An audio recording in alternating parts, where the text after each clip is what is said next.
Good evening, everyone. Yeah, this topic is, I'll just briefly touch upon where we left last week. Last week we left on the topic of SIL. So I'll just summarize a few concepts and then we'll take up the new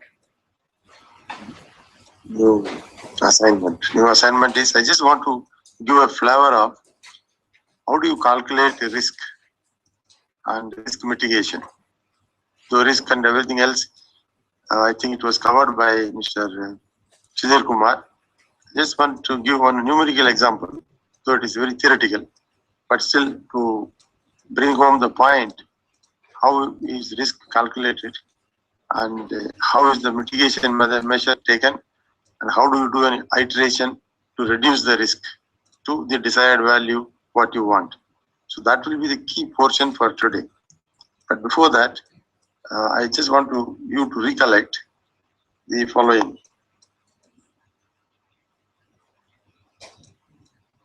Recollect safety related system. We did last time. It has got two requirements. Safety related system is nothing but the system which ensures the functional safety of the equipment. Okay. It has two requirements. The first requirement is the safety function we said.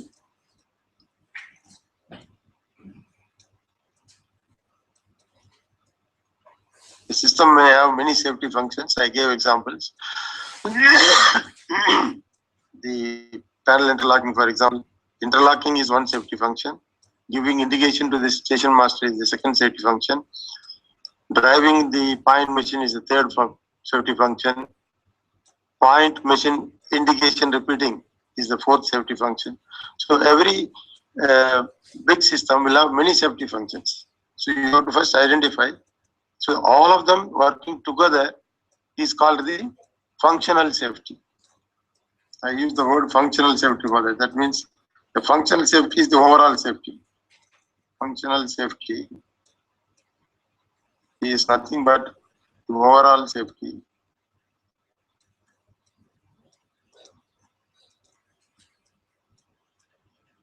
And to achieve functional safety, I must identify safety functions. The system may have only one safety function, it can have 100 safety functions. Okay. Once I identify the safety functions, how good the safety function should be, the integrity of the safety function, how good the safety function is. That is safety integrity.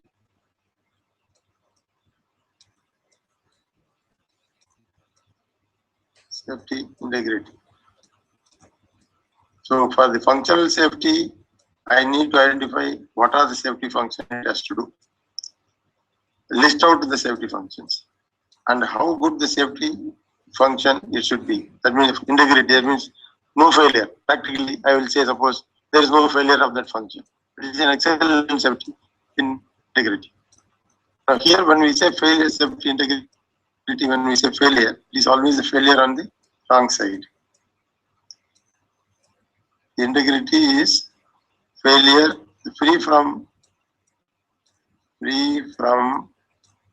failure on the wrong side.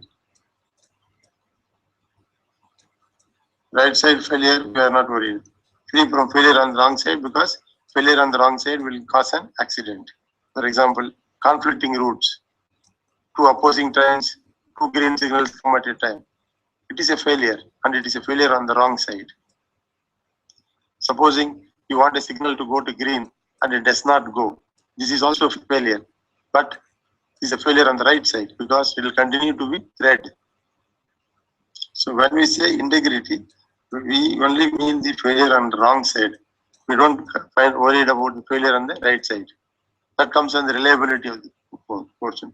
Remember, I told you that branch safety, the reliability has got failure. Origin is failure, safe failure, unsafe failure. In safe failure, detected, undetected, unsafe, detected, undetected. It is undetected, unsafe failure, which is the thing which will cause, which you are worried about the integrity or the SIL of the equipment. So for the SIL, we also saw we have to do a hazard analysis first. Unless I know what is the hazard, I will not be able to know what is the safety function. If only a hazard is created, then the safety comes into picture. If there is no hazard created, safety doesn't come into picture. So first I must do a detailed hazard analysis, which will lead to safety function. There are 100 hazards, 100 may be leading to 100 safety functions, or it may lead to only 80 safety functions. A couple of hazards can be clubbed together and managed by one safety function. So I have to do a hazard analysis. So once I do the hazard analysis, then I do the risk quantification.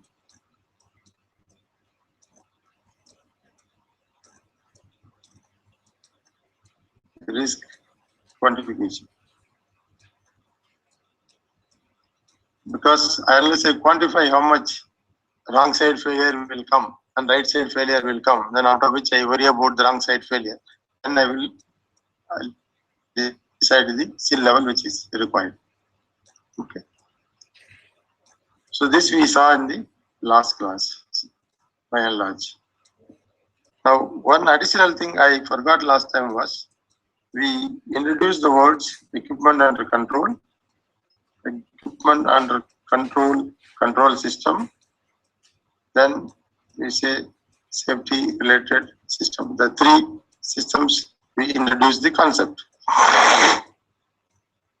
Now, in some cases, these two EUCCA, the control system and the safety related system, can be one equipment. The EUC will always be a separate equipment. This will be always separate. Always separate. This can be combined or separate.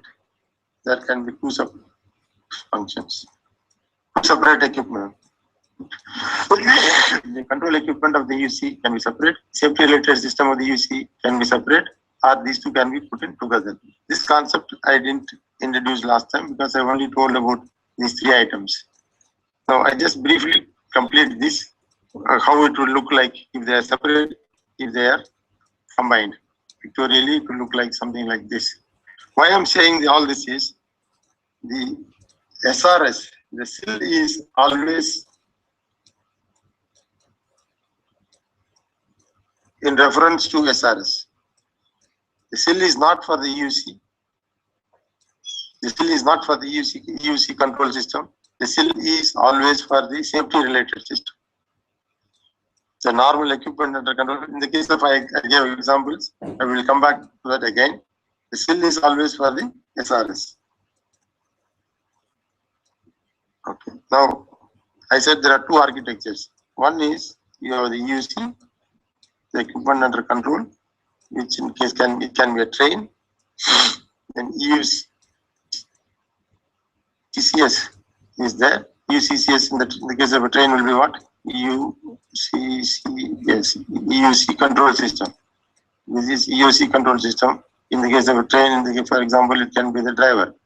Is the control system. Then there is the SRS. This is the SRS, safety related system. What does it do? It monitors the control system. And these two fellows, that is EUC and this, it monitors are they making a mistake? If they make a mistake, I will take over. This function is just monitors the other two. For example, signal is red. The driver is ignoring the signal and passing the signal at red. At that time, this SRS will take over the thing and apply brake and stop, which we call as the ATP. So this architecture is called the protection system. This is the protection system architecture, where the SRS, the EUC, the EUCCS, they're all separate systems. ATP is a separate system, the driver is a separate system, the train engine or the train is a separate system. There are three separate systems. physically identified, separate. So this architecture is the protection system architecture, because it only watches when needed, it will intervene. If the driver exceeds the speed, it will apply the brake. If the driver ignores the signal, it will apply the brake. Otherwise, it just lying dormant. That means when there is a demand, due to a situation which is going to cause an accident, this equipment will come into play. So then we introduced the word demand last time. Low demand and high demand. Because there is a lot of debate. This equipment here, what I have described so far, is a low demand or high demand. Low or high demand. What can we give? How do I design for low demand or high demand? Low demand by definition of 61508 standard is once a year or once in 6 months, not more than that. Do you think the application will be needed that the driver will make a mistake in a train only once in a year? Or it will be more?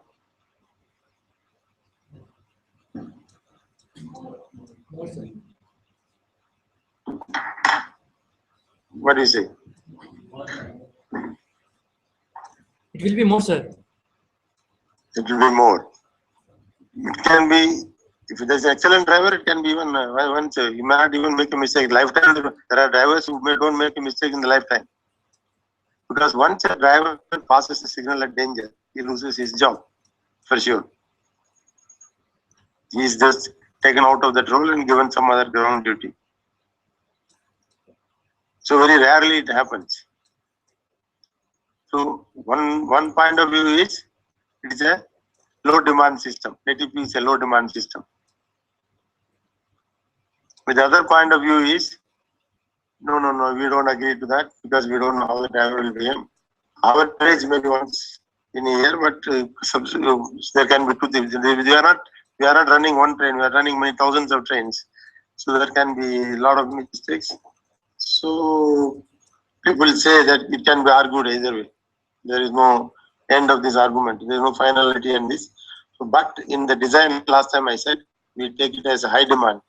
That is the worst case, that the driver will, because from high demand, you can go for driverless operation.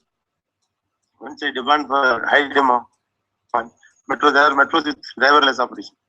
So obviously there, it has to be high demand system. The driver use CCS itself, there is no driver control system. It is combined with, where the SRS and the UCCS are combined together in a driverless metro. So better to design ATP as a continuous demand mode, so that you can, if you want to upgrade it to a driverless operation, you can do that also. And don't rely on, it will only do once in a year. So it is erring on the safe side. So this is the architecture. The second architecture I said was,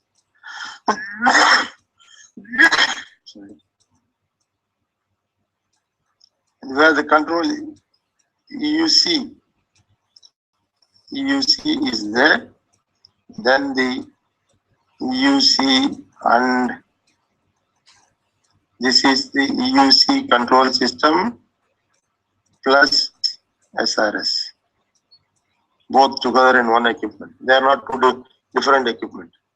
Here the example is, I can give you anything. Is in the case of a railway station.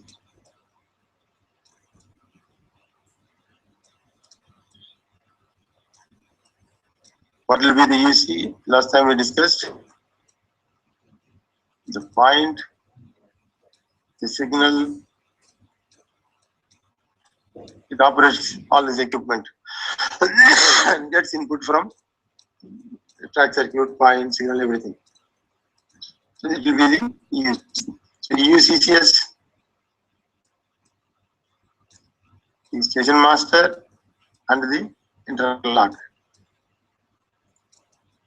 The interlock does the SRS function and the station master does the controlling function, which point you want to change. But these two are combined in the sense you got the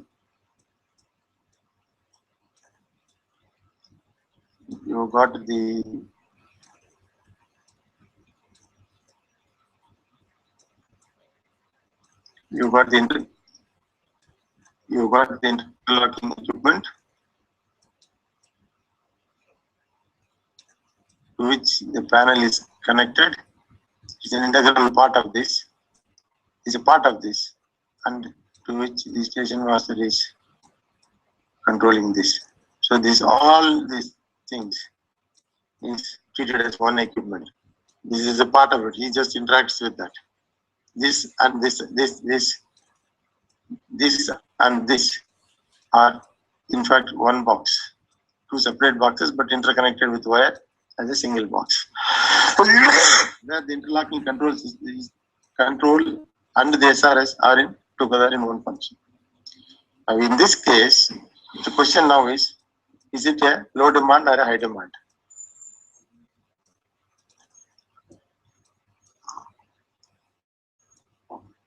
This again is a high demand system because many operations, not once in 6 months, every 2 minutes, every 4 minutes there is a train, the point will be changed, signal will be operated. So the interlocking system is forced to make a decision to operate a signal or a point every 2-3 seconds or every minute. So it's a high demand system. It's a high demand system. So as far as the metro or the railways are concerned, both the SRS, the safety related systems are always high demand.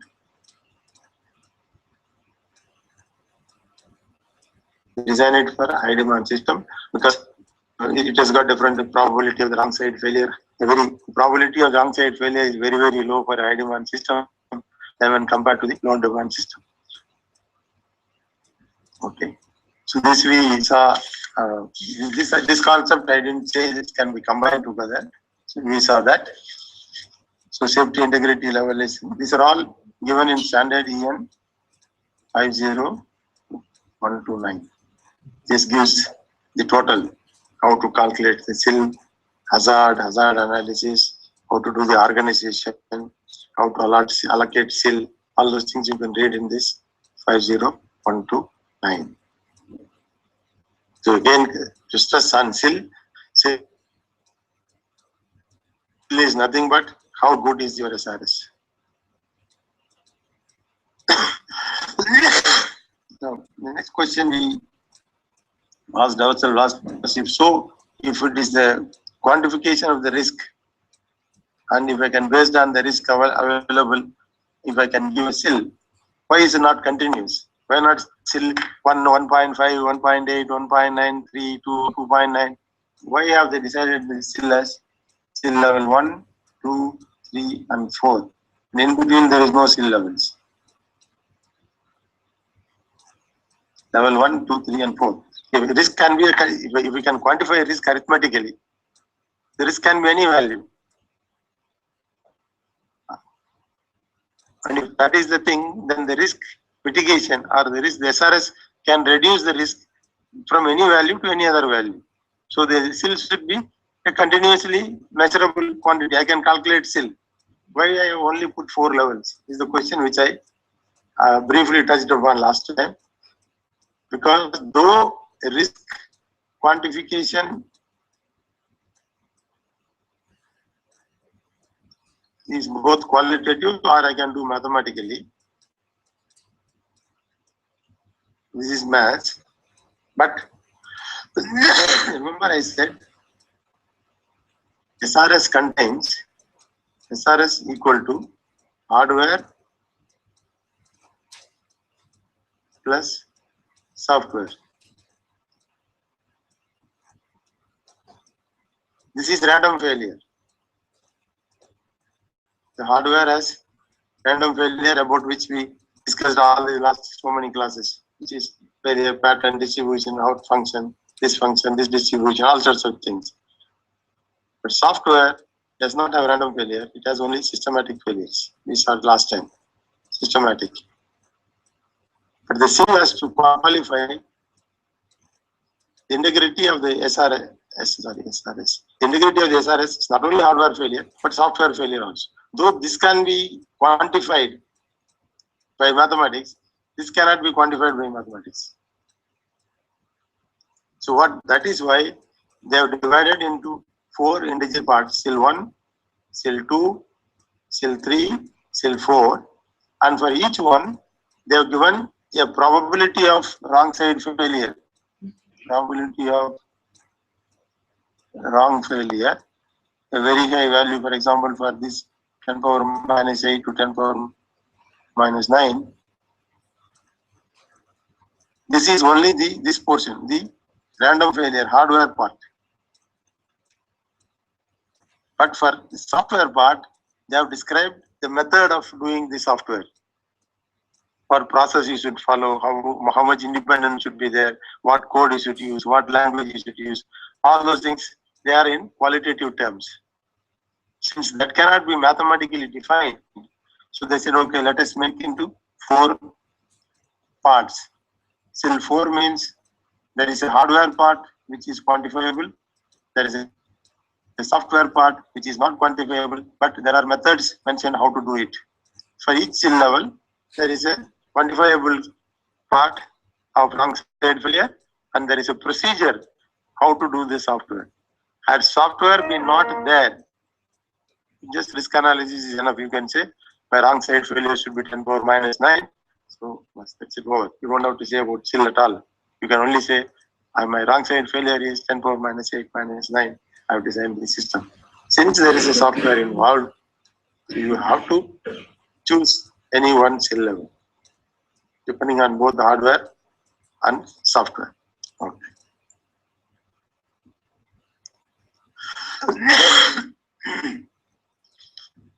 The next thing today, then we will go to the risk analysis today. A simple example, I will complete it just to demonstrate.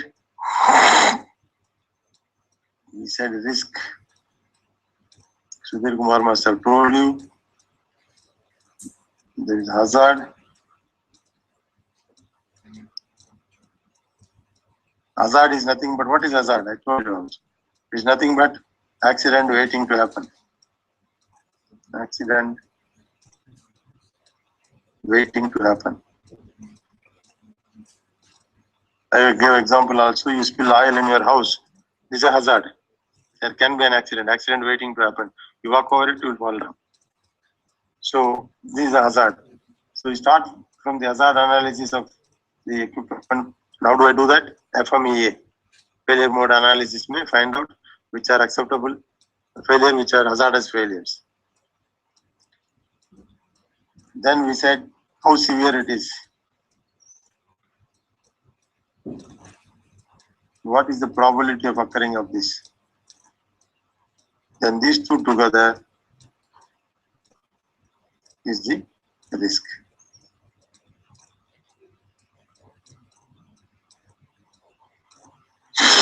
Probability occurrence may be very high, but severity is nothing.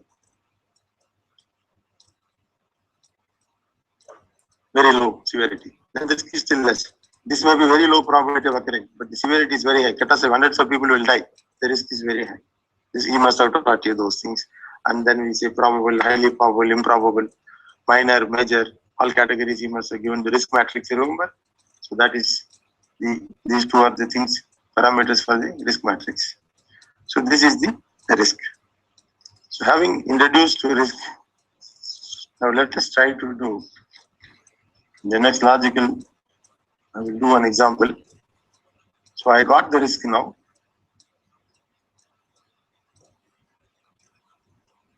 Then I ask myself a question. Is the risk acceptable? If the answer is no, then I have to reduce the risk. I would look for methods of reduce risk and then go back to the hazard analysis and things like that. The answer is yes.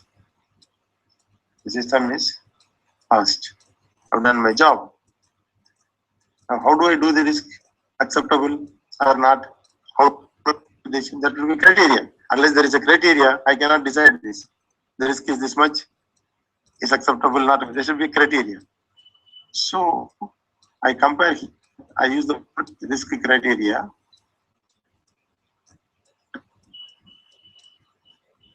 risk criteria, I use it as the input for this to decide how many events I will accept. 1 death per year I will accept as a criteria. 10 deaths per year I will accept as a criteria. 1 death in 100,000 years I accept as a criteria. Whatever parameter you have to put it, that is something which we have to decide here. But put this criteria, then I can make the decision whether risk is acceptable or not. If it is no, I do how do I do this reduction measurement methods. Then go back and do the risk analysis again and come back again ask the question to myself. The answer is yes, system is passed. This is all the design procedure we do. Okay. Now in this connection, I just wanted to work out a small example. Just drive home the point. Even a simple system, how it will take so much of time, energy, complication, many minds have to be together. So unless you do in the 1 or 2 systems, it's very difficult to appreciate the work involved. Now let us take the train. In the metro trains, there is an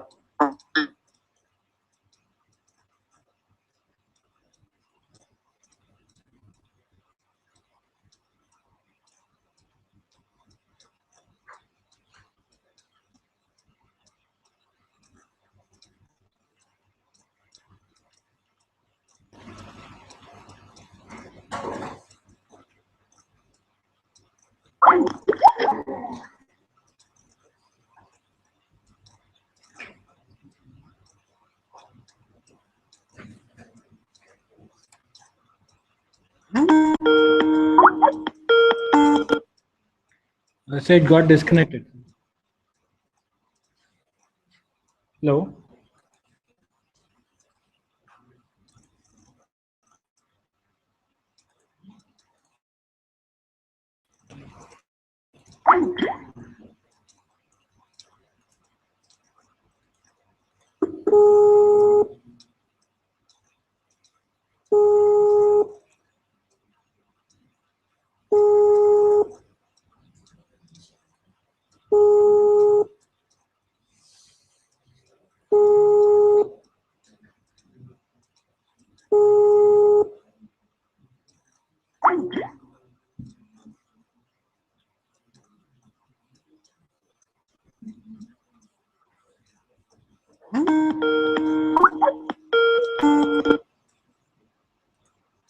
Hello.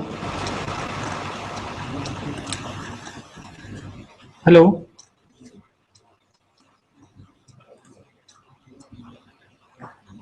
Hello.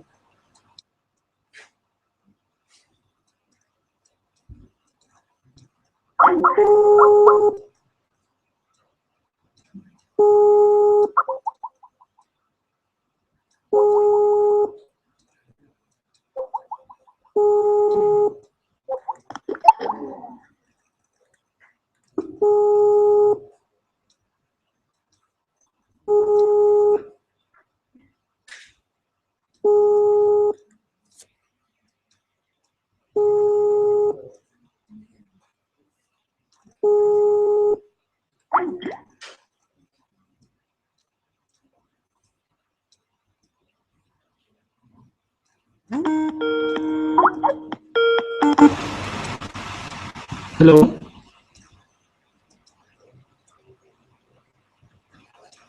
Hello.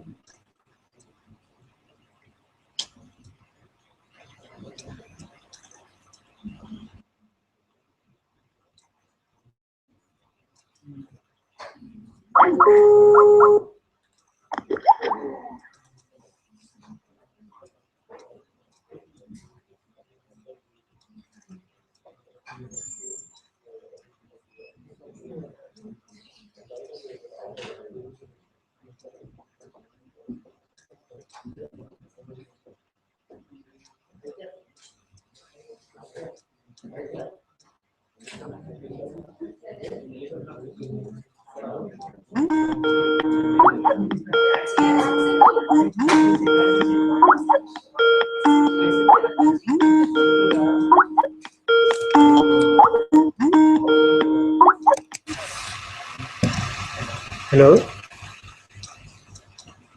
Hello?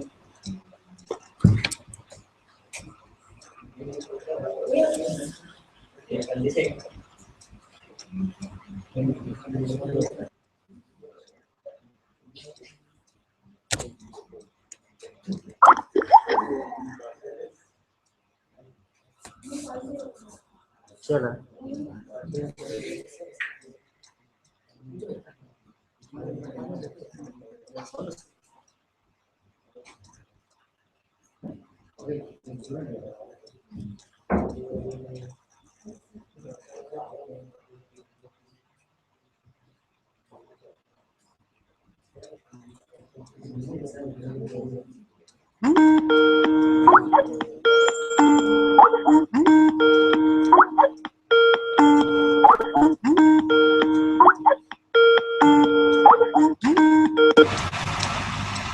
Hello? Hello?